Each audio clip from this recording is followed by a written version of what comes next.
This week, you get an exclusive sneak peek at my new book, as we'll be talking about one of the biggest reasons employees everywhere are leaving employers. Plus, what are some ways to help team members cut down on bringing you non-urgent matters repeatedly that they think you need to address immediately? That's what's ahead now on BossBetter Now.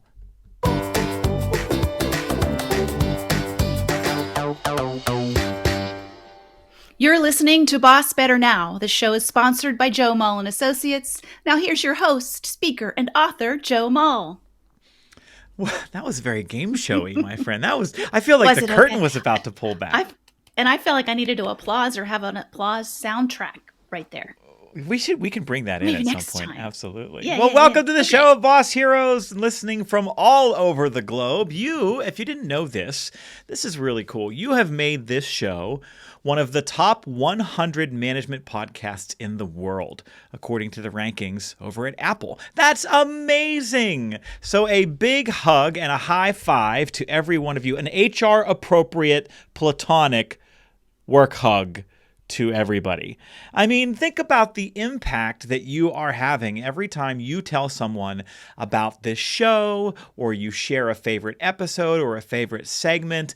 You are inviting others to get support as a leader. You are being of service to that other leader. And you're also helping us fulfill our mission of filling the world with better bosses. So thank you. Please keep telling others about the show, and please keep sharing the episodes and the segments that you find helpful, as it's very likely they will be helpful to other leaders as well. And you've already heard her voice, but just to make sure we do it formally, please welcome back to the show HR advisor and executive coach, Suzanne Malowski. Hello, Suzanne. Woohoo! Hello, Joe, and hello, everyone's listening. It's great to be here today. Super excited. We have a lot going on, and we've kind of are moving into this interesting phase, just to kind of tee up everybody who's listening. We have started talking about this new book that I've written, and we are moving into this phase where we're now just a couple of weeks from when it comes out. So we are going to be sharing excerpts and information on the podcast. We're really going to be leaning into a lot of the ideas that I write about in the book as an effort to spread the word about how many things we've got to get right to find and keep devoted employees. And we are, believe it or not, less than 2 months away from the release now. And so we have decided that the show should be a place where we give people content from the book before it's available to the public. And so that's where we're going to start. Now, Suzanne, you have read the book, right? Yes. How do we reconcile for our listeners, before we get into the excerpt here, I am very cognizant of not wanting every episode of this podcast for the next 2 months to sound like an advertisement to buy a book. Now, people have a limited amount of time in their life. They come to a show like ours to get help, to get support. We have talked a little bit about this. Yes, I'm going to be sharing excerpts from the book and talking a little bit about the book from behind the scenes. But why is that actually going to be really helpful to people listening as someone who has read the book? Well, I think, first of all, it's very generous of you that you're sharing content from the book, because it's nice to understand the concept, right? You've got a great title. You are speaking to modern problems. It's very, very relevant and timely for the leaders all over our country, but also specifically for our leaders. So I think sharing is just things that they're takeaways, right? It's not just about, hey, here's in the book so you can buy it. It's to really connect with and understand how people can utilize the content, how they can apply it, how they can actually maybe be additive, use it to be additive to conversations they're having, maybe with their leaders, their teams, about the challenges they're probably collectively trying to address in their organizations. And I think I shared this with you before. I already have my 10 copies pre-ordered, as I'm going to invite people in my network to be part of a book club. Oh, that's amazing. First, yeah. Right? So that we can discuss things. And it really, the information is specific, it's timely, and it's actionable. So that's what I love about your book. And I think giving people a taste of it is certainly very helpful. We want them to buy the book, but even if they just have some takeaways that they can go share with other people like they've done before on these episodes, I think it's very, very valuable. You know, it's funny. I flashback to my freshman year of college. I think I've told this story on the show that, my mom didn't even live paycheck to paycheck. There was no extra lying around anywhere. And when I went into my first year of college, I remember on Friday nights in the dorm room, there was this group of like 6 or 8 guys of us that just hung out together. And every Friday night, everybody would throw in $2 or $3 to order pizza. And I never had the $2 or $3. And doesn't sound like much, but I just didn't. And so I would sit there with my friends and they would all eat pizza and I would never like partake because I didn't throw in. And I would kind of wait and see if there was any left. And then when everybody else was done, if people were like, hey, do you want some? I'd be like, all right, cool. And so it is never, ever, ever lost on me that not everybody can have $20 to throw at a book. And that's why we do a show like this, right? Not every organization has the resources to provide training. Not every organization has the resources to invest in a book club, in 10 copies of a book to do a book club. And not every leader has the $20 in disposable income to get a book. But I still think it's important to fill workplaces with better bosses. And so every leader needs access to the ideas in the book. And so, yes, that is a big part of why I do that on this show too, is because you didn't have to buy the book to get help. So let's dive in on that. So the excerpt that I'm going to share with you today, it's only going to take like a minute or two to read, is from one of the early chapters. And it speaks to why so much of the job switching in the workforce is taking place these last few years. And what leads up to this excerpt in this section of the book is the idea that workers are really tired. And that's not a surprise to anybody when we think about burnout, but it's not tired in the way that we think. And so I am going to read for just a few sentences, beginning on page 49 of Employalty. More than anything, much of the job upgrading in the last few years has been driven by workers being really, really tired. Workers are tired of working demanding jobs for wages that barely pay the bills or don't at all. They're tired of a job whose long hours mean missing important moments in their kids' lives. They're tired of rude customers, bad bosses, crappy schedules, long commutes, tiny cubicles, crummy benefits, and no training. They're tired of being on a team with abrasive leaders, toxic coworkers, low morale, crushing workloads, and no prospects for advancement. They're tired of earning millions for their employer, but only getting a raise that doesn't even cover inflation. They're tired of a job that doesn't end when they get home, that leaves no time for exercise or sleep or play. They're tired of spending most of their waking hours prepping for work, going to work, working, leaving work, catching up on work at home, and then going to bed early to survive the next day at work. In short, employees are tired of having to work so very hard all of the time at jobs that are so very hard all of the time. People have looked at their lives and said, I'm tired of being constantly tired. This is a life lived by many for too long, and people have had enough. As Brené Brown said, I've never met a single person that had a joyful, wholehearted life that was miserable at work.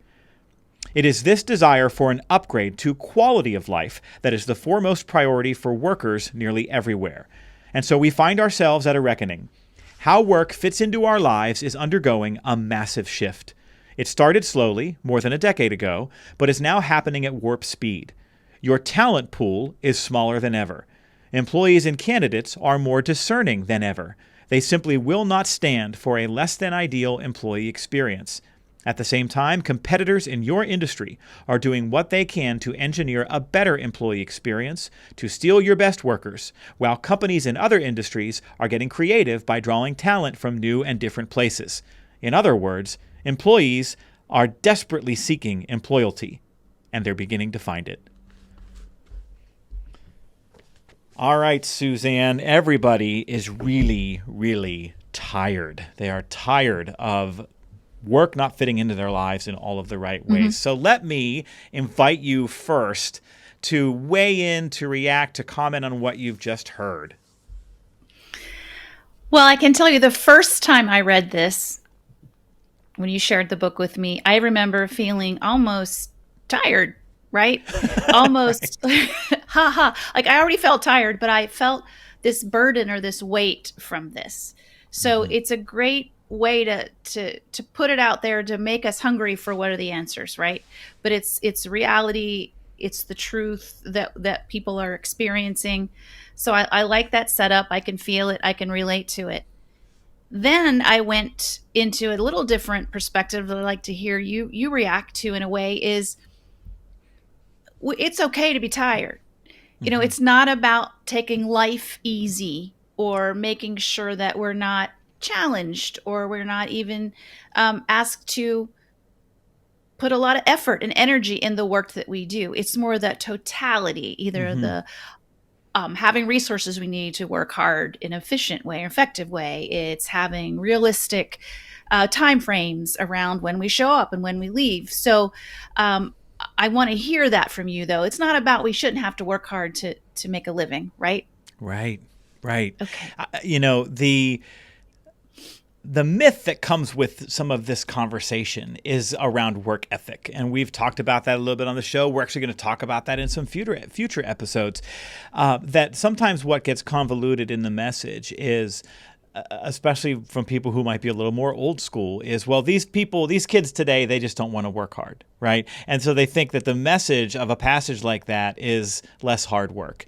And I think there is absolutely a misconstruing of that idea. The real issue is we need less work that's endlessly hard, right? Mm-hmm. We need less work where the job itself is constantly soul-crushingly hard for people, Mm-hmm. where the workload, the schedule, the hours, the demands, the stress are always sort of maxing out on the scale, so to speak. I tell audiences sometime that in a perfect world, you would be telling your employees, we don't want you to have to work as hard as you can all the time. We don't want you at 100% of your capacity and effort all of the time. I want you at about 80% most of the time, so that on days when you know what hits the fan, or we have a cranky customer, or we're working together to rally to meet a deadline, on days when I need you to give 100%, you can do so easily, and you will do so without hesitation. So I think that's a big part of this. The other part of it, too, is that not every job is as demanding as other jobs. And so if you employ people into roles that do require some emotional capital, that do require people stepping into difficult circumstances and doing difficult work, you have to recognize that not everybody wants to live in that space and under that kind of pressure all of the time when they're at work. So there's a certain amount of ebb and flow that we need to create for people that I think has been lost over the years. And that's what I think this passage really speaks to. Yeah, I think it does too. And I'm mindful of, I had the opportunity to do some work in a refractory. So people are still out there working with steel, hot, molten stuff, right? And so they literally have to walk into the furnace and stoke the fire, move the material around a little bit. And I love that kind of, you can't do that 100% of the time. That's got to be a small part of your day. It's taxing. So they've worked really hard from a safety and security perspective to make sure people are okay. And then when I got in front of them and talk about the work environment and the culture, they're very loyal. It's hard work, but they're very loyal. They're proud. Yeah. So this company's doing a lot of things right. It doesn't mean they're going to face a lot of these challenges as more and more people maybe don't choose those careers. But, we also want to recognize there are people trying really hard to do it right. But what you bring are some more solutions, more opportunity to have the conversations. And if we don't do it, what happens, right? I just am excited, Joe, is when you and I sit down 15, 20 years from now, maybe we'll be on our separate tropical islands or something and reflect back on this. I love being part of the solution in life. Yeah. Yeah. I just love and helping people or inspiring people to figure out how to make their lives easier or do a better job at things. And that's what this work is, right? It's some of the answers that people are seeking to figure out how to make it better. If we get islands, let's position them somewhat close together. We can put two cups and some string in between, and we can just dial each other up. Yeah, every once in a while. But you make such a great point too, which is we can have a big argument about whether or not people should be tired, but that's a waste of time, right? What's the solution? Let's acknowledge that work has morphed and changed, but so too has life outside of work. And we know that people have more middle-aged people are taking care of elderly parents than ever before. There's a child care crisis taking place in the United States right now. Wages have been stagnant for more than 40 years for people in the bottom half of the socioeconomic ladder. And so we know that the stress of life is heavier perhaps than at any other time in recent decades. And so that tiredness of work, it permeates into a life where people are already tired from all the other things that they're asked to, all the other burdens they're asked to bear. So if your job can pull back the throttle a little bit on the intensity of work and create a work experience that fits into people's lives more so than overwhelming people's lives, I think you absolutely become an outlier for a lot of folks, whatever industry that you're in. And I think what really needs to happen, and one of the ideas that I think I advocate for strongly in the book, is that we have to reimagine work in a couple of different ways. And that maybe what we expect one person to reasonably accomplish in a job has grown ridiculous. Maybe the schedule that worked for people, 40 hours a week, 48 hours a week, 5 days a week, while doing some things on the weekend, while doing some catch up at night on the laptop, maybe that doesn't work at all anymore. And maybe we create an extraordinary competitive advantage for ourselves when we tell candidates and the talent in our organizations, we don't want you to live like that. And I think that can be daunting for some folks, Suzanne, to think, oh, we've got to reinvent work. What does that look like? But I think you come back to the humanity of it all, which really does start with some boundary setting. It really does start at the individual level with folks and saying, hey, how do we make this a job that fits into your life in just the right way without taking it over? I like that you called that out, Joe, because I also think about our listeners and empathize with some of the people out there, the bosses that feel or may feel like they have no control over some of these things that cause tiredness and fatigue. Yeah. But they do have opportunity. They do have power to make somebody's life a little easier or to make impact or influence others. And I think what this book does, it gives us that bigger picture for maybe some people that are making the big policy decisions at the top of the house, but it also brings it right down to that floor level where you have our supervisors and our managers with every opportunity to make a difference as well. Absolutely. Well said. Well, as part of our road to employalty coverage, boy, if we were like a TV news show, we would have one of those chyrons at the bottom of the screen that was like road to 2024, As part of our road to employalty coverage, we're going to be doing another special segment here on the show in the weeks ahead for just a couple of minutes each time. And Suzanne's going to tell you about that. For sure. That you may remember that Joe has promised to periodically take us behind the scenes of what's happening to bring this book out into the world. So each week he's going to share a little nugget or an update that you won't hear anywhere else in a short segment we're calling Behind the Book.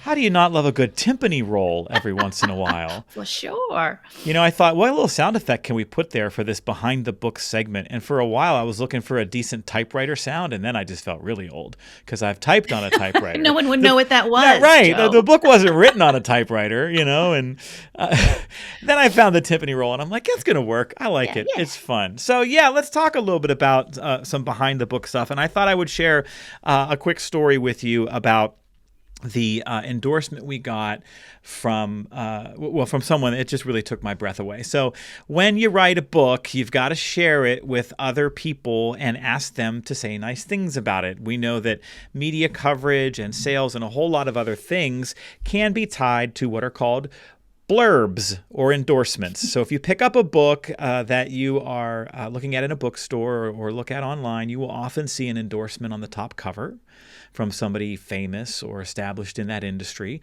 You sometimes will see them on the back of the book or inside the covers of the book. And so we had to go through the process of asking people to take a look at this book in its draft form and consider endorsing it. And I am thrilled that Jim Clifton, the chairman of Gallup, has endorsed employalty.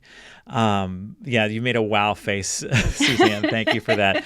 This took my breath away. I don't know Mr. Clifton, and no, I'm not going to call him Jim because we don't have that kind of a relationship. He's Mr. Clifton in my world. Yes. And I feel like I know him because I've spent the better part of the past 15 years reading and following and using much of the research from Gallup on employee engagement when we think about how to shape workplaces into environments that allow people to thrive.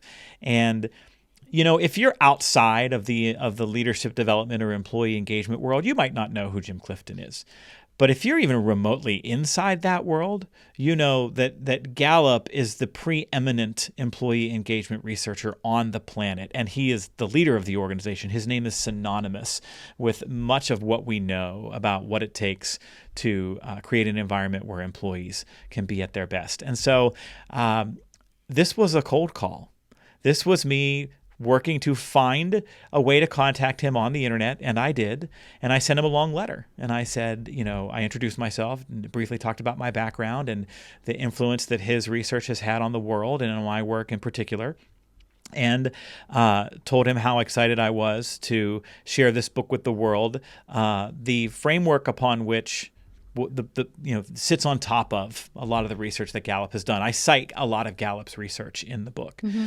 And a short while later, not long, I got the loveliest note back from him. And he had spent a little bit of time with the book, and he wholeheartedly endorsed it. I'll tell you what he said. I just got to pull it up here so I get it exactly right. Don't mess this up. Right. If you pick up a copy of the book, this is what's across the front cover. The biggest leadership issue organizations face is creating a culture of committed team members in the new workplace. In Employalty, Joe Mull shows how to attract and retain star employees that will help your company win in the post-COVID world. And I am just so, so grateful. We have emailed a little bit back and forth as this came to light and as he granted us permission to share it with the world. I'm still completely in awe of the fact that this man's name is on my book, given the significance of his work in this space for so many years. But he could not have been lovelier, Suzanne, about it from start to finish. That's wonderful. And I'm just really proud that for me it airs some legitimacy. It lends some legitimacy to it, when the preeminent researcher in the world says yes, this is the right direction. And so he's, I feel like he's the beginning of this revolution that we've jumped on and have become a part of. He just really changed how we think about that employee experience with his research, but also with his writings and what he does to move this forward. So I'm in awe too.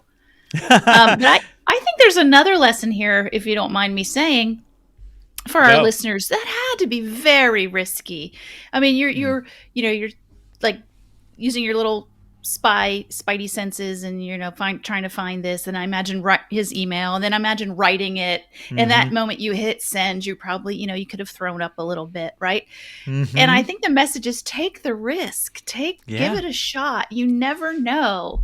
We're watching American Idol. Go to the audition, try it out, send the email. I think that's an inspiring message for all of us who have we're working on some goals or things we want to do in life.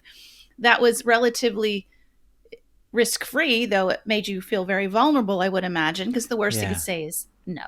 Yeah. But you hit the nail on the head. I think I was thinking about that as I was kind of rambling on and on about the endorsement, that it's like, just send the email. Like, you got to ask for what you want in this world. And that's right. If you don't ask, then it's never going to happen. And, full disclosure, I sent the book to 15 people who either said no or never replied, right? So you still got to go and wade through all of that. But, there were a number of, and I'm going to share some more of them in the weeks ahead, but there are some just incredible people who spent some time with the book and who said, yes, this is good stuff here, and the world should pay attention. And if we only rely on the people that know us and love us and don't actually reach for a little bit more sometimes, then something like this doesn't ever happen. So you're absolutely right. You're limiting ourselves. Good. Ask for what you want. So that's right. All right, that's our little behind the book segment.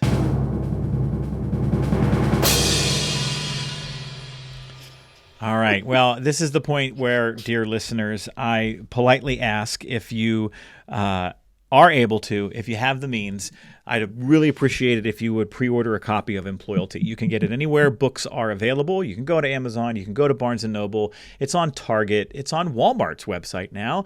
If you want to support your local bookstore, just fire up your web browser or your cell phone and go to indiebound.org, I-N-D-I-E bound.org, and you can order on their site and source the book from your local independent bookstore, which I think is just super cool. That's cool. Yeah. So if you get value out of these podcasts that we've been doing free for a couple of years now, or the emails that we send, would mean a lot if you would pre-order the book. And it would mean even more if you pre-ordered two. I'm not going to lie. And that's the ask for this week. And that actually brings us to, Suzanne, the camaraderie question of the week. See, listeners, you might have thought to yourself, do I got to do the behind the book segment in place of the camaraderie question of the week? Because, Joe, that is not a sacrifice I'm willing to make. I'm too big of a fan of the camaraderie question of the week. And to you, dear listener, I say, have no fear. The camaraderie question of the week is here. And so this week, Suzanne, the question is simple. What is the story behind your first name? Oh, that's an easy one, but I have to tell you my middle name to get it there, get us to the story. Oh, I love it. We're Go getting ahead. more than you asked for. How about that? I'll take it. So my name is Suzanne Carroll. And we have our family history, thank goodness, what's the word I want? Family charts, back for many generations. And genealogy. Thank you. All those things. Something like family that. Tree. Family tree. Yes. There it is. Ding, ding, ding, ding, ding. We're good with the words. Yes. And I must have used them all up at the beginning of the segment here. So we could look back and look at all of them. So I was named after like a great, great, great grandmother who was Susan Caroline. But Mom switched it up and Dad to Suzanne Carroll. And if I would fill out the little forms, I could be a member of the Daughters of the American Revolution. Oh, so you've done that trace back there, huh? Well, other people did, not me. Yeah. Okay. You're along for the ride. I could capitalize on their work. Absolutely. Listen, we've all capitalized on other people's work, including family members. There's no shame in that. No, not at all. As long as we give them credit. That's right. Outstanding. Suzanne Carroll. Very pretty. Thank you for sharing. Thank you. What about you? Well, my first name, I don't have any kind of great story. My dad was Joseph, and his parents picked biblical names. And so like they had a son, James, and another son, Joseph. There's a Richard. So we had a lot of biblical names coming from that side of the family. And so when my mom and dad got pregnant, I think it was never a discussion. This is going to be Joseph John Mull Jr.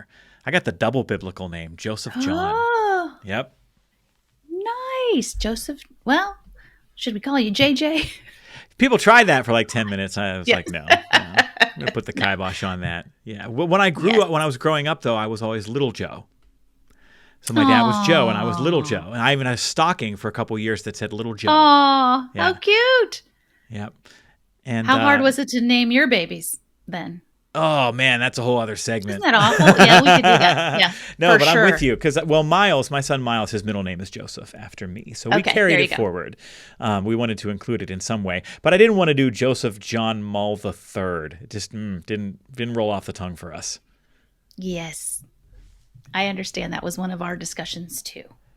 But alas, for another segment. Yes. And I think this is a fun question for teams if you have a few minutes to let people share, or maybe you can't have everybody share, but you have a couple people volunteer to share, especially if they have an interesting story behind their first name. Like, for example, my sister's name is Christina, and she is named Christina because when my parents were married and my dad was in the service stationed over in Germany and my mom was with him, they had a neighbor who had a little girl named Christina, and she would always open the window. The mom would open the window, stick her head out and call down to the little girl, Christina. And my mom loved the way that it sounded.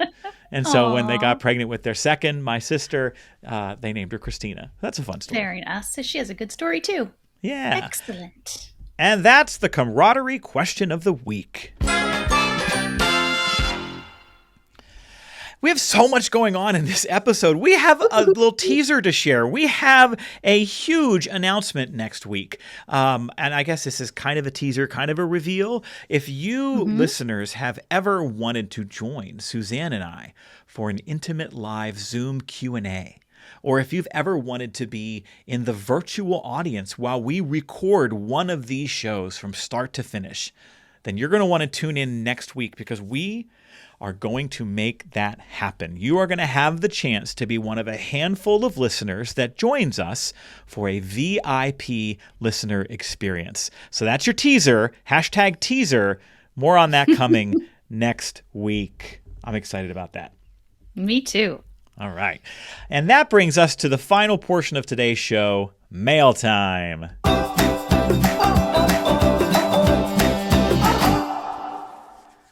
We have an email here from Amy. It is short and sweet and to the point, but she asks a fantastic question. Here's her message. Hi, Joe. I appreciate everything I am learning from your podcast. Here's my question. What advice do you have for leaders on helping staff differentiate between urgent and non-urgent issues and communicate accordingly? Oh, Amy, yes. I know so many leaders who struggle around this, especially if you're still in the office together and you're one of those folks who gets interrupted a lot, right? Or if you are getting texts or a lot of emails and you're sort of constantly having to direct people or answer questions. I'm filling in some gaps here. I don't know if that's exactly the kind of circumstance that Amy's talking about, but I know as soon as I saw this question, Suzanne, I was like, oh yeah, I've been there. What about you? Oh, absolutely. I was just working with a leader, I think I shared this with you offline, on how not to respond or how to manage what we called employee clickbait. Because maybe they come, it could fit in this scenario, the urgent issue they come to you with may be gossip. Yeah. Maybe an observation or just something they're doing that that isn't necessarily going to contribute to the work that needs to be done that day. Yeah. And so we talked it through and said, well, what do they really need? I always say, what's the question behind the question? What do they really need? Do they need attention and some, one-on-one time? They don't get to talk. They need to talk. It could be an interpersonal kind of thing. Or do they need some job skills, some clarification of expectations? So I think I see lots of scenarios, but I think is the need of the employee is where I tended to go. Right? So does that mean, is it training? Is it job coaching? Is it setting them up with ways to understand the boundaries? Or is it more of that time that they need, and maybe it's a little different kind of feedback or support that you give them? Yeah, I think your point about the problem underneath the problem is spot on. I think that for a lot of employees, they're used to having a somewhat dependent relationship with their direct supervisor. And that's their job. Okay. That's my boss's job, is to have the answers when I have the questions and to be available to answer those questions. And so we get into these loops where people just walk to or call or text or email the boss and say, how should I handle this? What do you want me to do about that? And we end up having a leader with 12 direct reports who can get nothing done because they spend their entire day answering questions around things that in a lot of cases the employee may be able to handle without asking the question, or situations where the employee has the information, they're just looking for validation that they're right because they're afraid of making a mistake. And so in this circumstance, I think one of the things that a leader can do is to have a conversation with the group where you appeal to people's desire to be helpful. And yes, it's true. Not everybody on your team wants to help you. But I like to operate on the premise that most people are good people, and we can tap into that and leverage it in the circumstance. Right? Yes, in this circumstance, we can leverage that. And so maybe that sounds something like, hey, everybody, I'm going to ask you for a little bit of help. I've been finding lately that I'm doing a lot of kind of rapid response to individual questions and individual needs in real time. And because there's only one of me and there's 12 of you, I'm really struggling to get anything done, right? Yes, you each may only come to me with a question once or twice a day, but you add it all up, that's 24 interruptions. And I'm just really struggling to get some things done. And so here's what I'm going to ask you to do when you have a question. I'm going to ask you to evaluate whether or not this needs an answer right now. And if it needs an answer right now, here's the criteria by which we define that, right? Is it urgent or emergent? You can kind of figure out what to say and help people define a right now situation for where you work. But if it's not a right now, here's 2 or 3 options I want to give you for how to proceed. One of them is this something that I have the agency to go and handle myself? Is this something that I know and understand? Am I asking this question just so I feel better?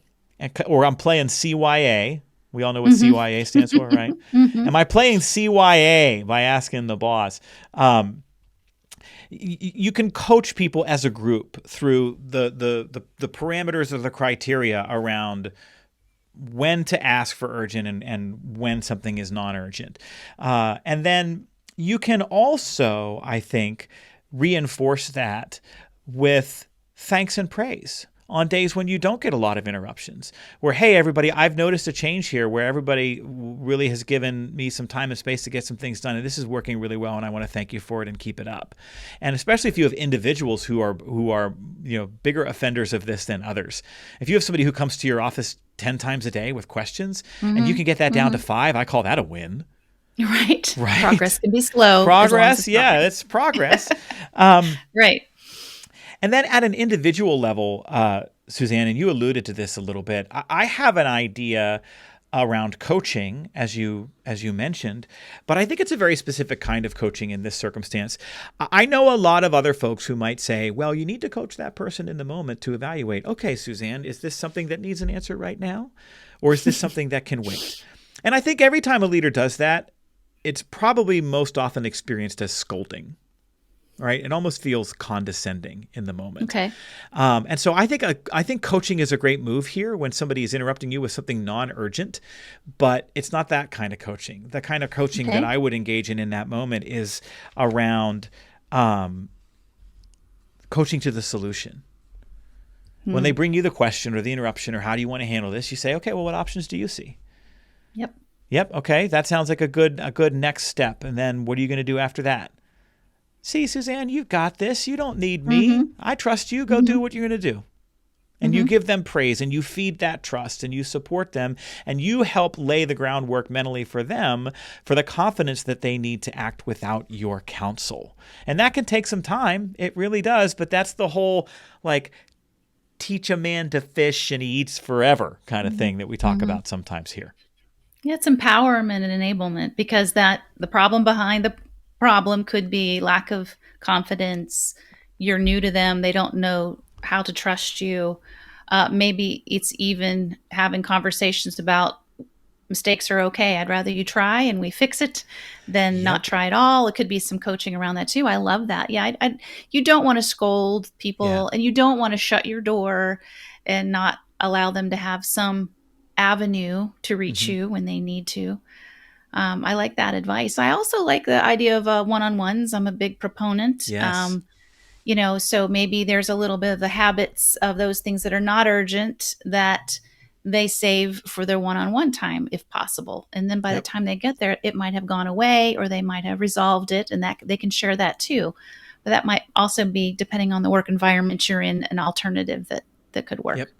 This is something that Jamie and I talk about a lot because I travel so much and we're not always in the same workplace together. And we could end up trading 100 text messages or phone calls a day. And and we both, our capacity is just maxed out. And so we keep a Joe list and a Jamie list. I have a little Jamie list in my notebook. She has a Joe list. If there's something that comes up that she wants clarification on or wants to ask, she'll jot it down on her notebook. And she knows it's probably not going to be more than a day or so between a conversation, right? So we probably talk once a day. at least, and even when I'm traveling and speaking on the road. And she knows that when we get those precious few minutes to jump on the phone together, she's like, all right, I got a little Joe list going here. Let me run through this with you. And that's a really efficient way to think about it. But I have something really funny, Suzanne. You just said a minute ago, you don't want to shut your door. And literally the last piece of advice on my list is shut your door. Okay, I meant all the time. All the time. Right. And I think you're allowed to. Yeah, I had this really interesting conversation with a fellow leadership trainer the other day about how she had been coaching a leader who had created this really codependent relationship with her team, right? Her idea of being a successful boss was being needed. And so had really created this structure where they couldn't operate without her. And then when other things came down the pike, processes and things like that from her bosses, she wasn't able to get anything done. And so this person told her, I want you to close your door. I want you to pick an hour a day where you close your door to get something done. And I promise you, nobody's even going to notice. And this manager was absolutely convinced that people would be banging on the door. People would be worried about her. They wouldn't understand why the door was closed. And so he finally convinced her to try it. And she did. And she said, you're right. Nobody even noticed. Nobody cared. And so sometimes, and I'm not saying this is the case for Amy who sent this email in, but sometimes the boundary setting goes both ways. And that boundary setting might need to be turning off your email, or only checking your email in like the morning and at the end of the day if you're able to do that. It might mean silencing your phone for a while you can dive in and get some things done. And it might mean closing your door. And this is where I go back to that group conversation that we talked about. I think at the beginning, you can say to your team, I'm going to ask you to show up in this way and to evaluate these things as urgent and non-urgent, but you're also going to see me putting some boundaries in place to try and get some other things done. So if my door is closed or I don't answer your call right away, know that I will get to it just as soon as I can. And so that I think can be helpful. I do too. And I just love that notion of whether it's about saving time, setting priorities, working on projects. Anytime a leader stands up there and says, here's what's going on, I need your help, or here's how you can help, or here's my expectations, it's beautiful because you've squashed assumptions, you're taking care of gaps so people don't think you're in there sick or crying, even if you are, right? But they, no, we've established she wanted some alone time, or she's going to carve out 2 hours in the afternoon to work on X. Yep. So I like that. And I think leaders don't do enough of being transparent about their intentions and the reasons they're doing things. It's left to be some secret. And, it's like gossip. People fill in where they haven't gotten the right information. They fill it in. So you don't want to make a story up about you. Go tell your team what you're working on and what's going on and how they can help. And I love that it aligns with some of our core values that we've espoused on the show around transparency and vulnerability, right? Like there is power in saying, hey, y'all, I'm struggling with this. And you're making it about you and not them, right? You're not making it about, hey, you all are too needy, right? That's not the message. You're all getting on my nerves and we have to do something about it. Yeah. Right. I need you all to get better at only asking me for things when the building's been burning for 10 minutes instead of 5. Right. That's not, right. But you can make it about you and say, hey, I'm trying to find this balance here and I could use your help. And let's have that conversation. So Amy, hope that's helpful to you. Keep us posted. You can email the show, Amy, and you, Boss Heroes, listening, can email the show as well. Send us your questions. We'd love to answer them on the show. Just send them to bossbetternow@gmail.com. And that's our show for this week, friends. Thank you so much for listening, and thank you for all that you do to care for so many.